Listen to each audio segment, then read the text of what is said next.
ನಮ್ ಹೀರೋ ಪ್ರಾಣಕ್ಕಿಂತ ಹೆಚ್ಚಾಗಿ ಪ್ರೀತಿಸ್ತಿದ್ದ ಹುಡುಗಿ ಇನ್ನೊಬ್ಬನ ಮದ್ವೆ ಆಗ್ಬಿಟ್ಲು ಅಂದ್ಕೊಂಡು ಬದುಕೋದೇ ಇಷ್ಟ ಇಲ್ಲದೆ ಸೂಸೈಡ್ ಮಾಡ್ಕೊಳ್ಳೋದಕ್ಕೆ ಅಂತ ಹೇಳಿ ಟ್ರೈ ಮಾಡ್ತಾ ಇರ್ತಾನೆ. ಆಗ್ಲೇನೆ ಫೇಸ್ಬುಕ್ ಮೆಸೆಂಜರ್ ಇಂದ ದಯವಿಟ್ಟು ಸಾಯ್ಬೇಡಿ ಅಂತ ಹೇಳಿ ರಿಪೀಟೆಡ್ಲಿ ಮೆಸೇಜ್ ಬರ್ತಾನೆ ಇರುತ್ತೆ. ಇವನು ಈಗ ಇಳಿದು ಏನದು ಅಂತ ನೋಡಿದ್ರೆ ಅದ್ರಲ್ಲಿ ನನ್ನ ಹೆಸರು ಆನಂದಿ, ನಾನ್ ಸತ್ತು 2 ತಿಂಗಳಾಯ್ತು, ನಾನಿವಾಗ ನಿಮ್ ಪಕ್ಕದಲ್ಲೇ ನಿಂತಿದ್ದೀನಿ, ನೀವು ಸಾಯ್ಬಾರ್ದು ಬದುಕಿರ್ಬೇಕು ಅಂತ ಹೇಳಿ ಮೆಸೇಜ್ ಮಾಡಿರ್ತಾಳೆ. ನಮ್ ಹೀರೋಗೂ ಈಗ ಫುಲ್ ಕನ್ಫ್ಯೂಸ್ ಆಗಿ ಗೊತ್ತಿರೋ ಪೊಲೀಸ್ ಹತ್ರ ಹೋಗಿ ಈ ತರ ಮೆಸೇಜ್ ನ ಯಾರು ಮಾಡ್ತಾ ಇದಾರೆ ನನಗೆ ಗೊತ್ತಾಗ್ಬೇಕು ಅಂತ ಹೇಳಿ ಹೆಲ್ಪ್ ಕೇಳ್ತಾನೆ.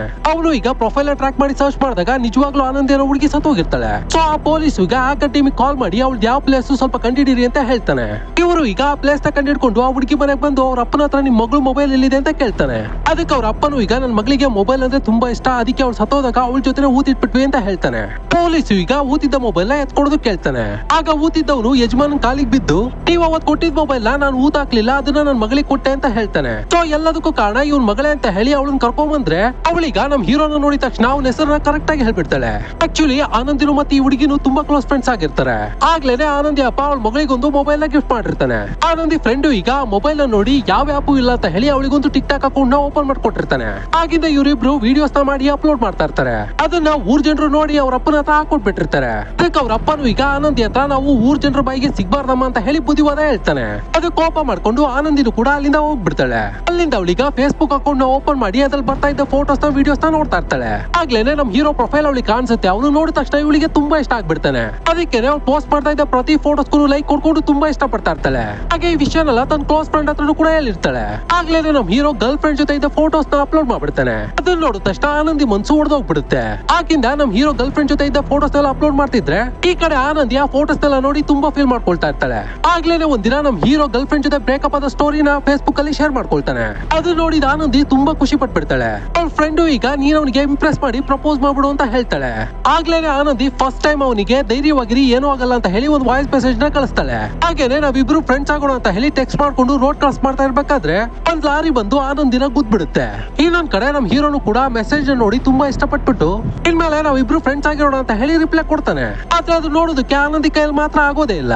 ಅವಳೀಗ ಸೀರಿಯಸ್ ಕಂಡೀಷನ್ ಅಲ್ಲಿ ಐಸಿಯು ನಲ್ಲಿ ಇರ್ತಾಳೆ. ಆಗ ಅವ್ರ ಅಪ್ಪನ ಹತ್ರ ಡಾಕ್ಟರ್ ಬಂದು ಆನಂದಿ ಬ್ರೈನ್ ಫುಲ್ ಡೆಡ್ ಆಗ್ಬಿಟ್ಟಿದೆ, ಸೊ ನೀವು ಮನ್ಸ್ ಮಾಡಿದ್ರೆ ನಿಮ್ ಮಗಳು ಆರ್ಗನ್ಸ್ ನ ಡೊನೇಟ್ ಮಾಡಬಹುದು, ಅದರಿಂದ ತುಂಬಾ ಜನರ ಬದುಕಿಸಬಹುದು ಅಂತ ಕೇಳ್ತಾನೆ. ಅದಕ್ಕೆ ಅವ್ರ ಅಪ್ಪನು ಕೂಡ ಸರಿ ಅಂತ ಹೇಳಿ ಒಪ್ಕೊಂಡಿರ್ತಾನೆ. ಈ ಎಲ್ಲಾ ವಿಷಯನು ಅವ್ರ ಫ್ರೆಂಡ್ ಈಗ ನಮ್ ಹೀರೋ ಹತ್ರ ಹೇಳ್ದಾಗ ನಮ್ ಹೀರೋನು ಈಗ ನನ್ನ ಹುಡುಗಿ ಇಷ್ಟೊಂದು ಲವ್ ಮಾಡ್ತಾ ಇತ್ತ, ಅಂತ ಹುಡುಗಿನ ನಾನು ಮಿಸ್ ಮಾಡ್ಕೊಂಡ್ಬಿಟ್ಟೆ ಅಂತ ಹೇಳಿ ತುಂಬಾ ಫೀಲ್ ಮಾಡ್ಕೊಳ್ತಾನೆ. ನಮ್ ಹೀರೋ ಈಗ ಆನಂದಿ ಜೊತೆ ಅವ್ರ ಅಪ್ಪ ಅಮ್ಮನು ಕೂಡ ಮಾತಾಡೋ ಹಾಗೆ ಮಾಡ್ತಾನೆ. ಅಲ್ಲಿಂದ ಇಬ್ರು ಟೆಕ್ಸ್ಟ್ ಮಾಡ್ಕೊಳ್ತಾ ಇರ್ಬೇಕಾದ್ರೆ ಒಂದಿನ ನಮ್ ಹೀರೋ ನಾವಿಬ್ರು ಮದುವೆ ಮಾಡ್ಕೊಳ್ಳೋಣ ಅಂತ ಕೇಳ್ತಾನೆ. ಅದಕ್ಕೆ ಆನಂದಿನು ಈಗ ಇದೆಲ್ಲ ನಿಜ ಜೀವನದಲ್ಲಿ ಸೆಟ್ ಆಗಲ್ಲ, ಇನ್ನೊಂದು ಒಳ್ಳೆ ಹುಡುಗಿನ ನೋಡಿ ಮದುವೆ ಮಾಡ್ಕೊ ಅಂತ ಹೇಳ್ತಾಳೆ.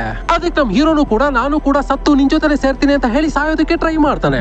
ಆಗ ಆನಂದಿ ಅವ್ನ ತಡೆದ್ಬಿಟ್ಟು ಒಂದ್ 6 months ನಾವಿಬ್ರು ಟ್ರಾವೆಲ್ ಮಾಡೋಣ, ಆಮೇಲೂ ಕೂಡ ನೀನ್ ನನ್ನ ಮದುವೆ ಆಗ್ಬೇಕು ಅಂತ ಇಷ್ಟಪಟ್ರೆ ಖಂಡಿತ ಮದುವೆ ಆಗೋಣ ಅಂತ ಹೇಳ್ತಾಳೆ. ಅಲ್ಲಿಂದ ನೆಕ್ಸ್ಟ್ 6 months ಅವಳ ಇಮ್ಯಾಜಿನೇಷನ್ ಬದುಕೊಂಡು ಫೈನಲಿ ಅವಳನ್ನ ಮದುವೆ ಕೂಡ ಮಾಡ್ಕೊಂಡ್ಬಿಡ್ತಾನೆ. ಒಂದಿನ ನಮ್ ಹೀರೋ ಈಗ ನಾನು ಆಫೀಸ್ಗೆ ಹೋಗ್ಬಿಟ್ಟು ಬರ್ತೀನಿ, ನೀನ್ ಅಮ್ಮನ ಜೊತೆ ಇರು ಅಂತ ಹೇಳ್ಬಿಟ್ಟು ಹೋಗ್ತಾನೆ. ಅವ್ರ ಅಮ್ಮನು ಈಗ ಮನೆ ಕೆಲಸ ಮಾಡ್ತಾ ಇರ್ಬೇಕಾದ್ರೆ ಜಾರಿ ಕೆಳಗಡೆ ಬಿದ್ಬಿಡ್ತಾಳೆ. ಈ ಕಡೆ ಆನಂದಿನು ಕೂಡ ಅದೇ ಎದ್ದೇಳಿ ಎದ್ದೇಳಿ ಅಂತ ಹೇಳಿ ನಮ್ ಹೀರೋಗೂ ಕೂಡ ಮೆಸೇಜ್ ಆಗ್ತಾಳೆ. ಅದನ್ನ ನೋಡಿ ನಮ್ ಹೀರೋನು ಈಗ ಫ್ರೆಂಡ್ ಕರ್ಕೊಂಡ್ ಬಂದು ಅಮ್ಮನ ಹಾಸ್ಪಿಟ್ಲಿಗೆ ಸೇರಿಸಿ ಹೇಗೋ ಬದುಕಿಸ್ಕೊಂಡ್ಬಿಡ್ತಾರೆ.